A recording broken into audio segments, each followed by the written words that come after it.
হেঁটে, সাইকেল, বাইকে ভ্রমণের প্রতি আগ্রহ বেড়েছে একাংশের মানুষের মধ্যে।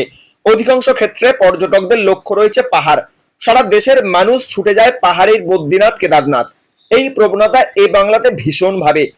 বাংলার বিভিন্ন জেলা থেকে বদ্রীনাথ, কেদারনাথের টানে সাইকেল, বাইক, এমনকি হেঁটে পৌঁছচ্ছে মানুষ। এবার উত্তরাখণ্ড পাড়ি হাওড়ার 17 বছরের দুই যুবকের।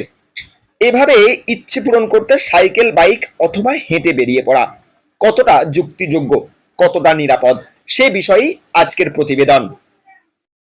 সাইকেল নিয়ে যাওয়ার উদ্দেশ্যটা কি? উদ্দেশ্যটা বলতে ছোটোবেলা থেকে আমার স্বপ্ন ছিল যে মানে সবাই বলতো যে কেদারনাথ মন্দির টাকা পয়সা সেরকম হয়ে ওঠেনি। এবার যতটা বাবা দিত সেটা দিয়ে জমিয়ে মানে কাজ করে যতটা জমিয়েছি, লাস্টে কি করব ওই জন্য সাইকেল নিয়ে বেরিয়ে পড়েছি বাবার কাছে। আর এবছরে যা হোক করে জমিয়ে বাবার নাম নিয়ে বেরিয়ে পড়েছি। আর আগে বলতে পেট্রোল পাম্প বা মন্দির, খাওয়া দাওয়া হচ্ছে হোটেলে, আর নিজের মানে যতটা পেরেছি নিয়ে নিয়েছি। আমরা মানে ছোটোবেলা থেকে দুজনের খুব ইচ্ছা কেদারনাথ মানে যাওয়ার জন্য, তো তখন পয়সা করি হয়ে ওঠেনি, ওই জন্য আমরা এই আজকে বেরোলাম। সেখানে তারপরে একটু তারাপীঠ থেকে নিয়ে টুক করে বেরোবো। সন্ধ্যে 6টা অবধি সাইকেল চালালাম, তারপর রেস্ট নিলাম, আবার ভোর 4টার সময় বেরিয়ে গেলাম। ছোট থেকেই শিবের ভক্ত হাওড়ার সাকরাইলের 17 বছরের দুই বন্ধু রোহিত ও আদি। ইচ্ছে ছিল কেদারনাথ শিবতীর্থে পৌঁছে সেখানে গিয়ে শিবের মাথায় জল ঢেলে আসবে। তবে আর্থিক প্রতিকূলতা তাদের কাছে বাধা হয়ে দাঁড়ায়। দীর্ঘ অপেক্ষার অবসান ঘটিয়ে অবশেষে সাইকেলে কেদারনাথ যাত্রা শুরু করলো দুই বন্ধু।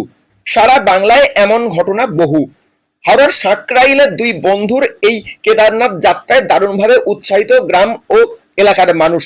তবে পাহাড়ি দুর্গম পথ হেঁটে অথবা এভাবে সাইকেলে আরোহণ মোটেও নিরাপদ নয়, এমনটাই মনে করছেন অনেকে। কিন্তু লাস্ট 2 থেকে 3 বছর এটা খুবই ট্রেন্ডিংয়ে।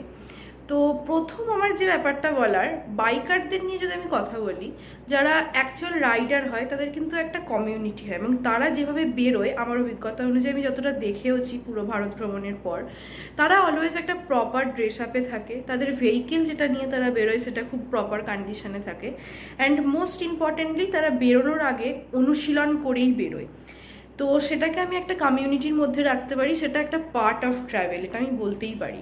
কিন্তু যারা সাইকেল নিয়ে যাচ্ছে, আমি অনেককেই এরকম দেখেছি যে বাড়ির যে সাইকেলটা নিয়ে আমরা জাস্ট 2 কিলোমিটার 3 কিলোমিটার যেতে পারি, সেরকম কন্ডিশনের একটা সাইকেল নিয়ে ভারত ভ্রমণে চলে গেল, বা কেদারনাথ গেল, বা লাদাখ গেল।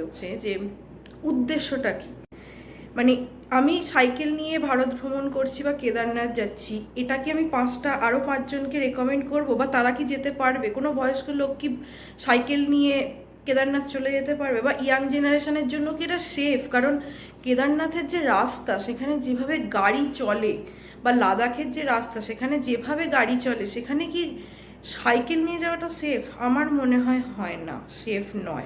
এবং আমি এই ব্যাপারে কথা বলতে চাই, এখনকার দিনে অনেক মানুষই আছে যারা হিচহাইকিং করে, মানে কোনো রাস্তার ঠিক নেই, হয়তো তাদের কাছে টাকা পয়সাও নেই, বাট একটা জায়গা থেকে আর একটা জায়গা ট্রাভেল করা, দেখতে যাওয়া, এই ধরনের ট্রাভেলিং স্টার্ট হয়েছে।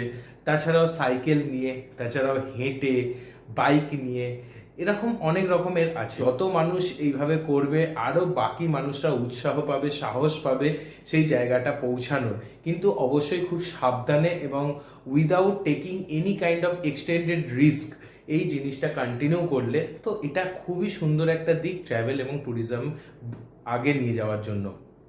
গত কয়েক বছরে এই প্রবণতা দারুণভাবে বৃদ্ধি পেয়েছে।